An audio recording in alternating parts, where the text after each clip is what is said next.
Silakan Yang Berhormat. Ya, saya hargai usaha kerajaan untuk menangani rasuah. Tapi kerajaan tidak boleh dilihat melakukan selective prosecution, pendakwaan terpilih. Umpamanya dikatakan pelanggaran terhadap 3R.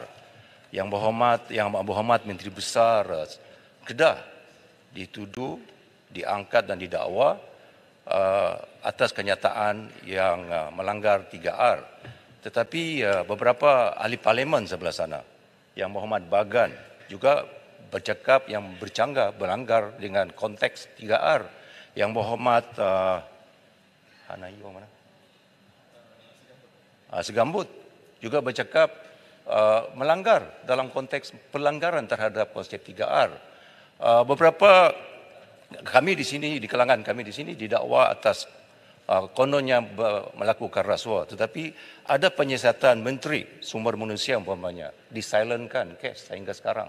So elemen ini juga penting dalam menentukan kerajaan melakukan tugasan dan hasrat untuk mensifarkan rasuah dalam negara kita. Jadi selective prosecution, pendakwaan terpilih yang seolah-olah undang-undang ketika ini hanya ditupukan kepada kami yang di sebelah sini.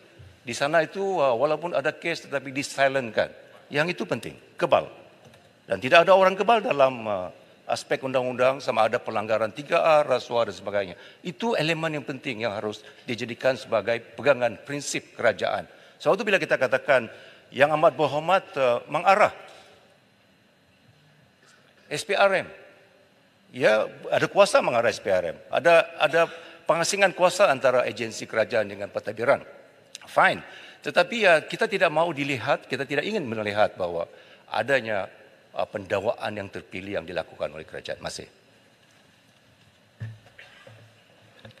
Terima kasih Yang Berhormat Beluran. Saya jawab tentang rasuah. Soalan Yang Berhormat Beluran tentang selective prosecution. Macam mana saya nak jawab ni? Macam inilah saya rasa. Saya boleh ajak dia minum kopi, kita boleh berbahas dan berbincang sebab ini elemen jurisprudens satu. Kedua, saya boleh jawab mengatakan tiada sesiapa yang dituduh dalam mana-mana mahkamah, tak kisah kes apa pun, boleh mengata dia bersalah ataupun mengaku dia bersalah. Itu sebabnya kita dalam negara kita dan negara banyak di luar sana, dia mempunyai sistem due process, natural justice. Hak untuk membela diri. Kadang orang kena pecat pun ada hak untuk membela diri. Jadi kadang-kadang bila kita didakwa, kita kadang rasa kita tidak bersalah. Itu sebabnya apa yang disebut, yang saya baca tadi Yang Berhormat Beluran, biar saya sebut tentang elemen rasuah ni. Saya sebut awal tadi, saya katakan, bila berkenaan dengan pegawai awam, government servant, perkhidmatan awam, dan kemudian tentang dana awam, threshold dia tinggi. Tetapi bila kita nak tengok tentang GLC dan sebagainya, kita tengok pun asalkan awam tu terlibat. Tetapi sekarang ni bila nak cakap tentang rasuah, semua elemen boleh didefinisikan sebagai rasuah. Tetapi sekarang ni yang penting yang disebut oleh Yang Berhormat ialah tentang selective prosecution. Nak menuduh selective prosecution kerana ada proses bukti menuduhkan orang tu selective prosecution. Macam mana kita nak tuduh? There must be a process dengan izin. Masalah kita hari ini yang sekejap lagi saya nak sebut tentang kenapa Kabinet bersetuju tentang elemen di segi untuk separation, saya akan tegang sekejap lagi di segi akademik dulu, ialah tak puas hati itu memang ada di mana-mana, tapi proses nak membawa tak puas hati itu di mana-mana. Macam mana nak bawa? Ini sebabnya bila kita bercakap tentang elemen rasuah yang begitu subjektif, pada kita tidak rasuah.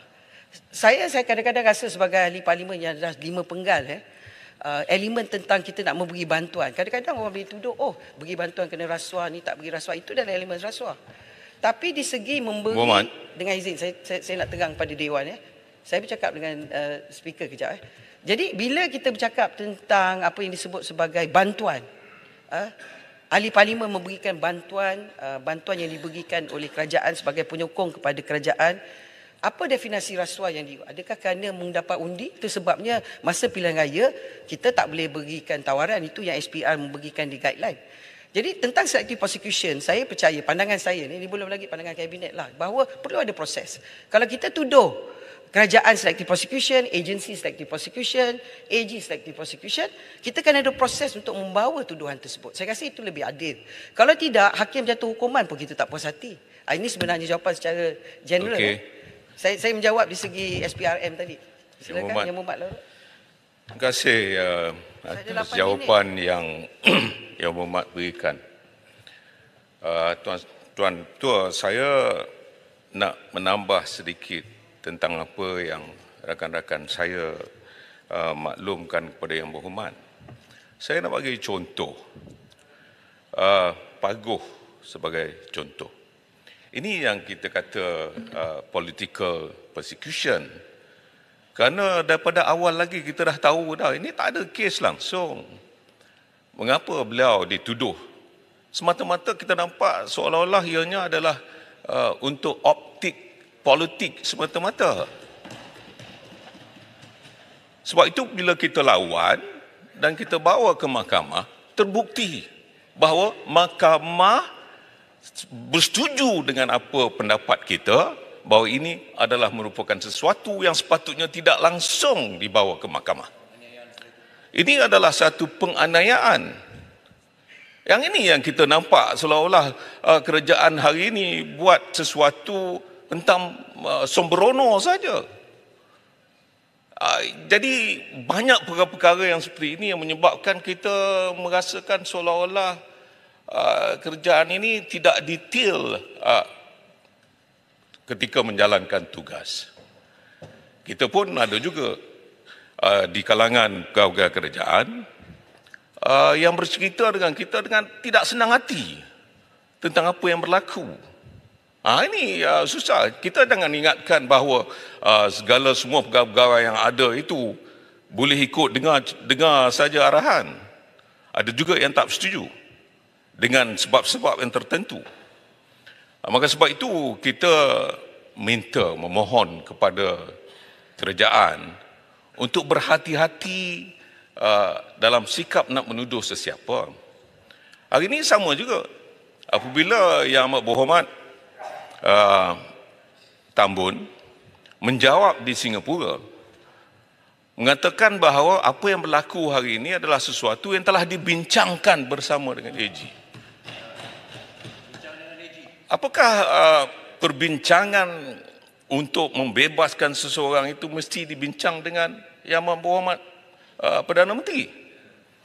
Tak apalah nak bincang-bincang, tapi cerita kita adalah jawapan yang diberikan seolah-olah kerana masa tuduhan awal tersebut dulu dah salah.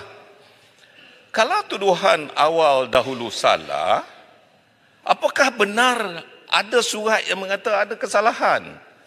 Kalau ada dan dibawa ke mahkamah, akhirnya mahkamah yang buat keputusan, ada prima facie. Apa yang masalah ni? Sebab itu kita persoalkan ini semua kerana kita merasakan ada perkara yang tak kena dengan tata kelola yang disebutkan selama ini. Maka sebab itu perjuangan kita di sini adalah untuk menentukan berikan keadilan. Jangan zalim kepada sesiapa pun dalam Malaysia ini. Itu yang kita mahukan. Tuan Speaker, saya ada 5 minit. Terus. Biar saya jawab Yang Berhormat Larut dulu. Sebab Yang Berhormat Larut begitu emosi. Tak apa yang buat abang saya dia. Yang Berhormat, macam inilah. Dalam perlembagaan, Yang Berhormat tahu tak, perkataan budi bicara tu dipakai hanya kepada yang di Pertuan Agong saja. Perkara 38, 40, 139, 141A, 143. Satu lagi manusia, Ehsan namanya, ialah Peguam Negara di bawah 145. Maknanya yang di Pertuan Agong, budi bicara. Perlembagaan ni, perlindungan buat perlembagaan. Kemudian, satu saja, seorang individu iaitu Peguam Negara. Maknanya, budi bicara ni tidak boleh dipersoal. Okey. Kenapa? Di segi sejarah sistem kita, Westminster System. Kerana pada masa yang sama, Peguam Negara juga yang menjadi, kata orang, penentu kepada keamanan dan keselamatan negara. Jadi dia ada kuasa. Jadi nak jawab soalan Larut berkata, hakim mengatakan tidak bersalah. Itu kata hakim tak ada masalah. Yang Berhormat pun pernah jadi Menteri Dalam Negeri. Banyak kes, SOSMA, macam-macam kes keselamatan sebagai contoh. Pukul 10 didapati tak bersalah, 10.01 kena tangkap balik. Kena tuduh balik. Lepas itu dibebaskan di peringkat mahkamah rayuan pun boleh ditangkap, boleh dituduh. Bererti Tuan Speaker, tuduhan yang diberi dan kuasa di bawah perlembagaan pada Peguam Negara Siapa-siapa dia boleh charge. Termasuk kuasa dia boleh charge Perdana Menteri, Menteri Kabinet, Tuan Speaker sendiri, pembangkang, semua dia boleh charge. Itu kuasa dia. Sebab saya sebut tadi, dalam perlembagaan yang di Pertuan Agong ada berapa kuasa ditulis, termaktub, satu je individu diberikan kuasa, iaitu Peguam Negara.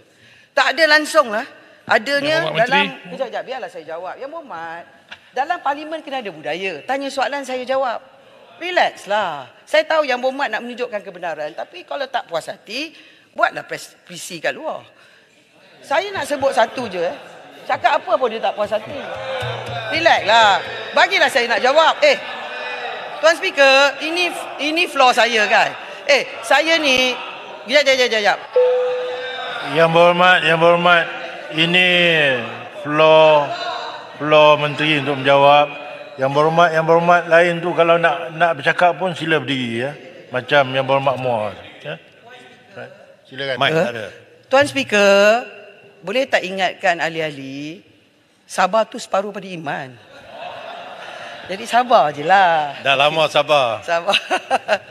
Kejap, saya nak jawab Yang Berhormat lalu. Abang pertama, abang kedua saya jawab sekejap lagi ya. Okay.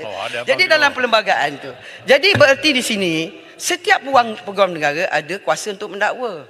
Dan juga ada kuasa untuk melepaskan. Sebab sebenarnya, dalam sistem kita, saya dah berkali-kali masa saya jadi opposition bench, masa COVID Yang Berhormat Larut dan kawan-kawan kerajaan tutup parlimen 6 bulan. Saya tulis, ingat tak? Ditutup parlimen 6 bulan sebab darurat. Okey. Dan saya tulis surat pada Peguam Negara. Saya kata kenapa tutup? Peguam Negara pun tak jawab surat saya.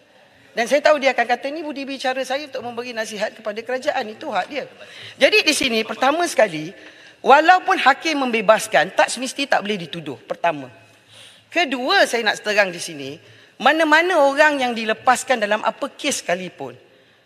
Kes jenayah, DNA ke, DNA ke, DNAA ke, acquittal and discharge ke, AND, semua boleh. Tuan Speaker pula bekas bos polis pun tahu prosedur undang-undang dalam negara kita. Jadi kalau kita nak sebut adanya elemen selective prosecution, berbagai peguam negara sebelum Peguam Negara pada tarikh mana-mana pemimpin politik, boleh kita mengata ini sebenarnya peguam. Macam contohnya saya kata Peguam Negara Tan Sri Tommy Thomas, banyak kes telah dilepaskan. Itu hak budi bicara dia. Kemudian kita tengok Peguam Negara, mantan Peguam Negara Tan Sri Idrus pun, dia boleh buat apa yang dia buat dalam berbagai kes. Dia ada kes jenayah, kes jenayah kewangan, macam-macam. Itu kuasa dia. Okey. Ya. Boleh. Jadi semua faham itulah. Jadi saya nak tegang di sini, itu sebabnya... Bagi abang kedua. Itu sebabnya Kerajaan Madani hari ini komited untuk memisahkan Peguam Negara daripada kuasa pendakwaan. Dan kita telah setuju dari segi prinsip satu. Keduanya, jawatan kuasa hak asasi akan bersama dalam empirical study. Okay. Ketiga, saya nak cakap satu je kawan-kawan Yang Berhormat semua. Kenapa masa Yang Berhormat kerajaan tak nak pisahkan AG? Kenapa tak pisah? Bila Yang Berhormat kena, selective prosecution. Bila belah sini kena, padan muka. Apa hal? Dalam sebabnya dalam isu ni kami di sini cakap kami buat. Yang Berhormat di sana bukan saja tak buat, cakap pun tak. Berkuasa 4 tahun. Kami tunggu, saya duduk situ, saya tegur, saya duduk backbencher. Jadi macam mana ni? Jangan nak cakap tentang selective prosecution. Sebab Kerajaan Madani ni komited kepada tata kelola yang lebih adil. Itu sebab kami ni hashtag dia we walk the talk. Mereka hashtag they don't walk and they don't talk. Silakan Yang Berhormat.